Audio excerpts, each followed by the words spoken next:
ஆற்றுப்படை எழுதி கொண்டிருக்கிறேன் ஐயா. ஆற்றுப்படை என்பதற்கு அர்த்தம் என்னவோ? ஆண்டவன் அருளை பெற்ற ஒருவன் இனி அருள் பெறப்போகும் ஒருவனை பார்த்து வழி சொல்லி காட்டுவதே ஆற்றுப்படையாகும். அப்படியா?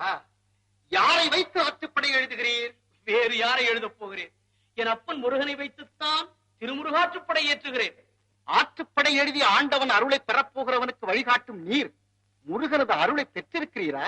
அருள் என் குடல் பொருள் ஆவி அனைத்தும் அவன்தான். என் அகந்தானே ஆறுமுகம். அவன் இல்லாத இடமேது?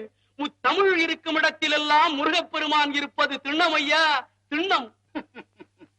தமிழுக்கும் முருகனுக்கும் அத்தனை தொடர்பா? அதனையா அப்படி கேட்டுவிட்டீர்? தமிழ் எழுத்தின் வடிவம் எல்லாம் என் தண்டவாணி தெய்வம் அல்லவா? விளக்கமாக சொல்லும். தமிழ் மொழியில் உயிரெழுத்துக்கள் எத்தனை? ஆ முதல் அவ்வரை 12. என் ஐயன் ஆறுமுகனுக்கும் கண்கள் 12. ஓஹோ, உயிரெழுத்தும் 12, பக்தருக்கு ஒளி கொடுக்கும் ஆறுமுகனின் கண்களும் 12. பலே. அடுத்து தமிழ் எழுத்துக்களை இனமாக பிரித்தால் 3 இனம். என்னென்ன? பல்லினம், மெல்லினம், இடையினம். அந்த 3 இனங்களில் 3 எழுத்துக்களை எடுத்துத்தான் என் கந்தவேலுக்கு முருகு என்று பெயரிட்டார்கள். முருகு என்றால் அழகு, இளமை, பெருமை, உயர்வு, முதுமை இல்லாமை, இன்னும் சொல்லிக்கொண்டே இருக்கலாம். நல்ல விளக்கம், நல்ல விளக்கம். ஒரு இனத்திற்கு எத்தனை எழுத்துக்கள்? கச்சட தப்பற, ஞயன நமன, எரள வழல என்று இனத்திற்கு 6 எழுத்துக்களாக பிரித்தார்கள். இனம் ஒன்றுக்கு எழுத்துக்கள் 6.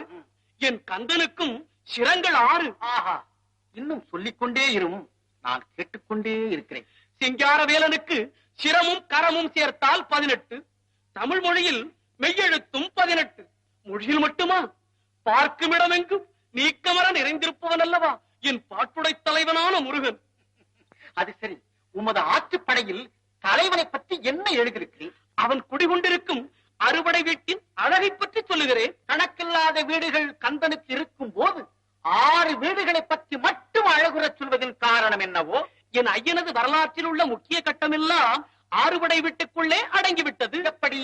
அவர் நின்றது, அமர்ந்தது, எழுந்தது, மணந்தது, புரிந்தது, தந்தது அனைத்தும் அதற்குள் அடங்கிவிட்டது. விளக்கமாக சொல்லும்.